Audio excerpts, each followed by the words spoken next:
जीत जाओगे, हमारे हृदय की बात समझ लो, हमारी एक बात पकड़ लेना। ये प्रभु जब हम गंदगी नहीं छोड़ पा रहे, हमारा स्वभाव है, देखो ना, हम नहीं छोड़ पा रहे और इनसे विमुख हो जाते, ये बहुत बुरा हो गया। सुनो उमाते लोग अभागी, हरिता जी शब्द देखो, हरिता जी होई विषय अनुरागी। ये जीत जाओगे, कोई भी तुम्हारी दुर्गति करने में समर्थ नहीं, और इतना आ गया तो तुम महात्मा बन जाओगे, सब छूट जाएगा, सब छूट जाएगा। देखो परम सुख स्वरूप राधा वल्लभ लाल जी मिलने के पहले आपको जो जो चाहिए वो सब भेज देंगे, मान लेना मेरी बात। जैसे जैसे कदम आपके प्रभु की तरफ बढ़ेंगे तो जो जो तुम्हारी चाहत है सब दे देंगे। अगर आपने ना के सिवा हां स्वीकार नहीं किया तो आगे वो मिल जाएंगे, और अगर आप उनमें रमण करने लगे दे देंगे। जो इच्छा करी हो मन माही, हरि प्रसाद कस दे, जाओ भोगो। लेकिन सुनो उमाते लोग अभागी, हृदय की बात कहता हूं, मैं नीच हूं, पामर हूं, नहीं विषय पर विजय प्राप्त कर सकता, पर हे प्रभु जब इन्हें नहीं छोड़ सकता तो आपको भी नहीं छोड़ सकता। हमारा स्वभाव है पकड़ना। जब हम काम क्रोध लोभ मोह मद मत्सर नहीं छोड़ पाते नाथ, तो आपको कैसे छोड़ देंगे? नहीं, जीत जाओगे, जीत जाओ। हमारे हृदय की बात समझ लो, ये माया का ऐसा आकर्षण है कि ऐसे कभी कोई करके निकल ही नहीं पाया। मुझ में ताव दे के कोई नहीं निकल पाया। शिव विरंचिका मोहई को है बपुरा आन, बपुरा माने बेचारा, बेचारा और कौन ऐसा है? इन बड़े बड़े महापुरुषों की भी आंखों में, ज्ञान दृष्टि संपन्न नेत्रों में भी भ्रम पैदा कर दे, उसका नाम माया।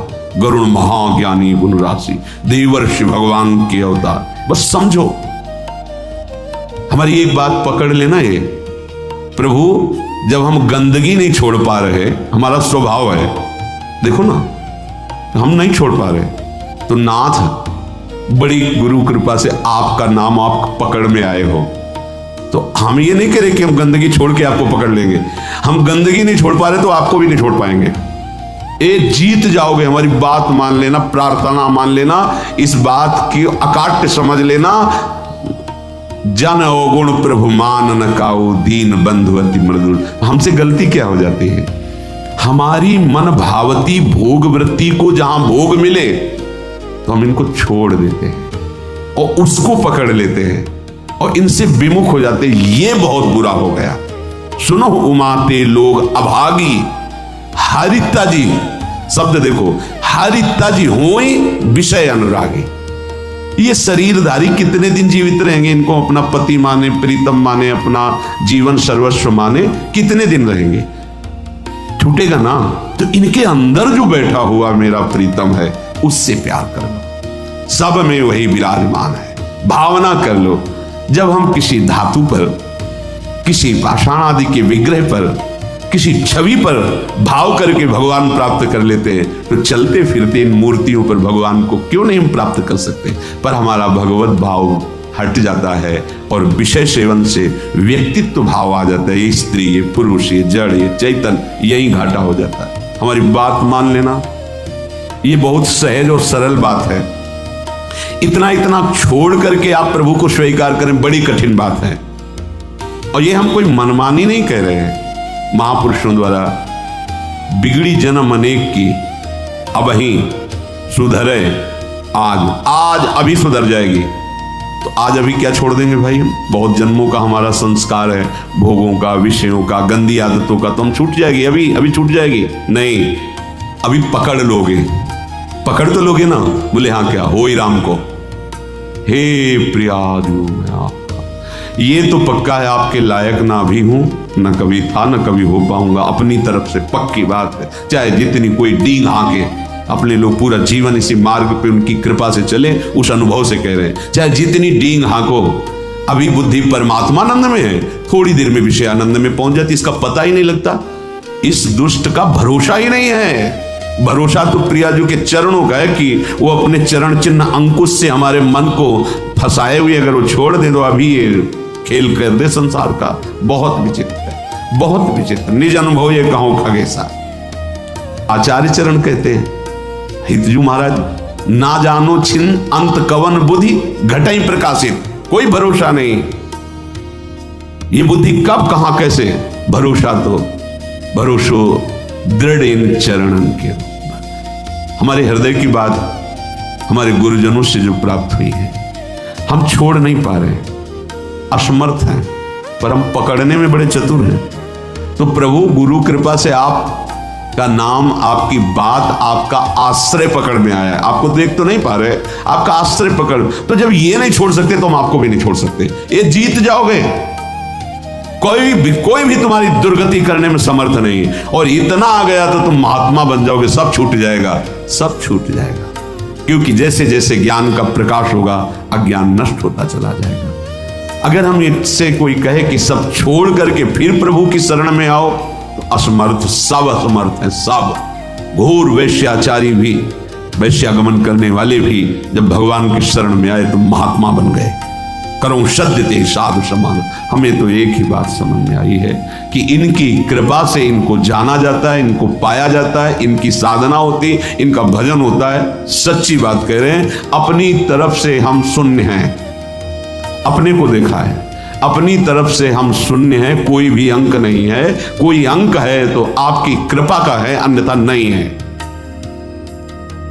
ये निष्ठाएं इन्हीं की कृपा से जागृत होती है। जब दिखाई देता है अब कोई सहारा नहीं, तो ये बेईमान मन फिर भागता है प्रियाजू के चरणों की तरफ कि अब कोई रास्ता ले, अब तो पकड़ ले, अब तो पकड़ ले। जब कोई तेरा ले तो पकड़ ले, ये कृपा होती है।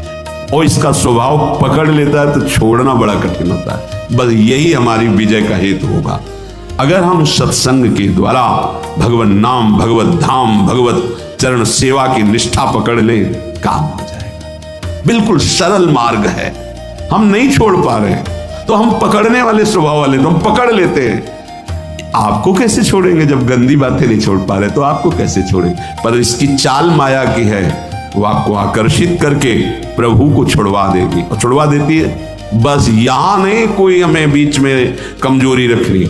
हम नीच हैं, पामर हैं, पर आपके हैं, इस पर कभी संशय नहीं हो सकता। हम ये नहीं कहते कि आपके लायक हैं, पर प्रभु नालायक हैं, पर आपके हैं, बस इसमें संशय। ये बात नहीं हो सकती कि आप हमें छोड़ो और ये ले लो। नहीं, हम इसे नहीं छोड़ पा रहे, पर आपको घसीटेंगे अपने साथ। अब आपके गले पड़ गए, अब आपके गले पड़ गए। अब ये पट्टा आपके नाम का है। अब आप देख लो किसको रोकना है, किसको हटाना है, वो आप जानो नाथ। अब आपको नहीं छोड़ सकता। दृढ़ वाधास त्वसैहास तदपि नहीं पदम यामि वृंदाटवीति। अब हम एक कदम भी धाम को नहीं छोड़ सकते, चाहे जैसी परिस्थिति। ऐसे ही हम निरंतर नहीं जप पा रहे, पर कोशिश करेंगे कि नाम हमसे न छूटे। हम प्रभु के ध्यान में नहीं, पर हमारे चित्त में बात बैठ गई कि शरणागत वात्सल्य समुद्र प्रभु, मुझे आपका भरोसा है, आपका सहारा है। ये अंदर की बात कह रहा हूं, ये आपको महात्मा बना देगी। अपने मन की बात जो प्रभु की बात से मिले वही प्रमाणित मानी जाती है। भगवान कह रहे हैं अपिचेत सुदुराचारो भजते माम अनन्य भाग। अनन्य भाग भजन का मतलब वो निरंतर भजन नहीं कर रहा, उसने भाव कर लिया है कि अब मुझ जैसे दुराचारी पापी का एक ही भरोसा है, केवल भगवान। ये अंदर की बात समझ जाओ। इसको कहीं इसकी व्याख्या सुनने की कोशिश मत करना, क्योंकि जैसी स्थिति होती है वैसी व्याख्या होती है। भगवान के वाक्यों का सर्वस्वरूप है। आप जिधर से देखोगे वो आपको अपने अनुकूल दिखाई देने लगेंगे। एक बात आंतरिक जो हमारे हृदय में गुरु कृपा से समझ में आई है कि हम जैसे भी हैं, देखो भगवान के वचनों से प्रमाणित है, इससे बड़ी कोई बात नहीं होगी। जो नर होए चराचर द्रोही, आवे सभे शरण तक मोही। चराचर का द्रोही है, पर वो भयभीत हो गया कि अब मेरा कोई सहारा नहीं है, प्रभु के सिवा मुझे कोई नहीं बचा सकता, मैं इतने पाप किए हूं। भगवान उसके लिए कह रहे हैं जो शब्द है, तज छल कपट मोह मद माना, करो सद्य ते साधु समाना। इसका अर्थ ऐसे लिया जा सकता है कि वो छल कपट मोह मद मान का त्याग कर हमारी शरण में आवे तो हम उसे साधु बना देंगे, शब्दावली से। लेकिन भाव में ऐसा नहीं है। फिर महाराज साधु क्या बनेंगे? तो साधु हो गया।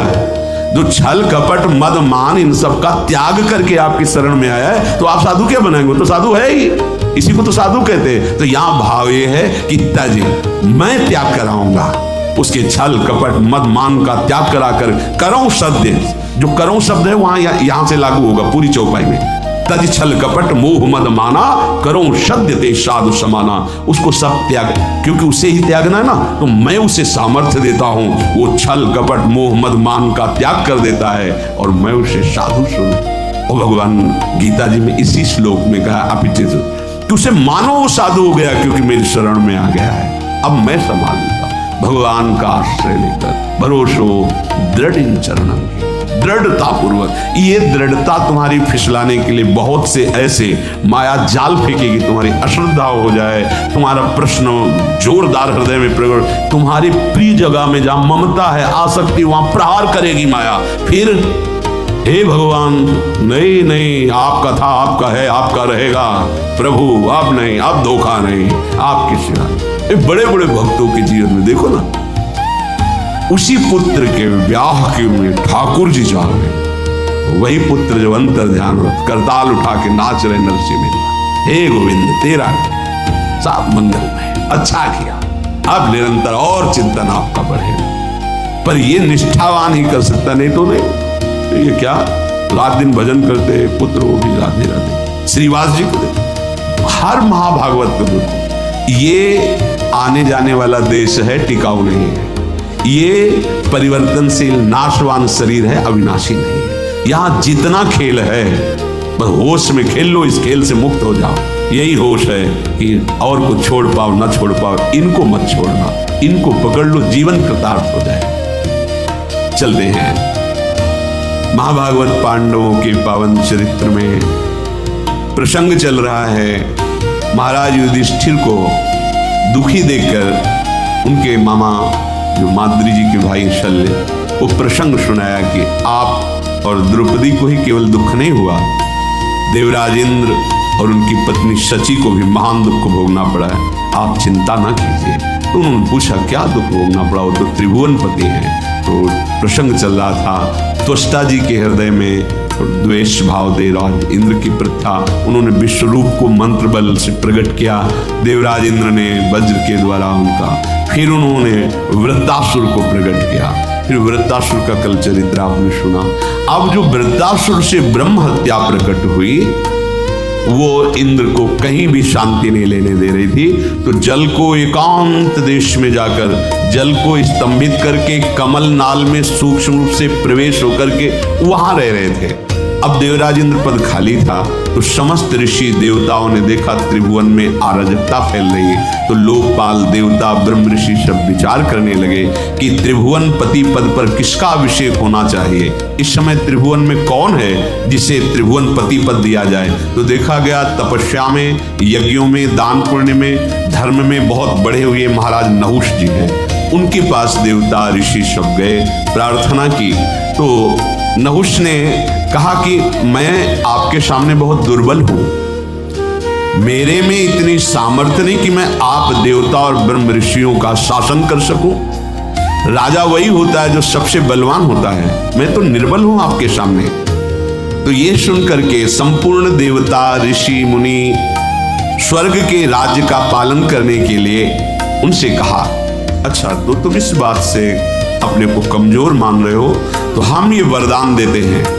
समस्त देवता ऋषियों ने कहा, देवता दानव यक्ष ऋषि राक्षस पितर गंधर्व भूत मनुष्य जो भी आपके सामने दृष्टि में आ जाएगा, उसका आधा तेज बल तप बल सब आप में आ जाएगा।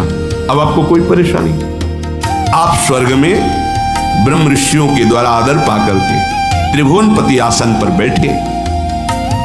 धर्म को आगे रख करके राजा नहुष को अभिषिक्त किया गया, अभिषेक किया गया वेद मंत्रों द्वारा, और परम दुर्लभ देवराज इंद्र के पद पर उनको बिठाया गया। अब को नरस जन्मा जग माही, प्रभुता पाहि जाहि मद नाही। कौन ऐसा है जो संसार में बड़ा पद मिल जाए और अभिमान ना आ जाए?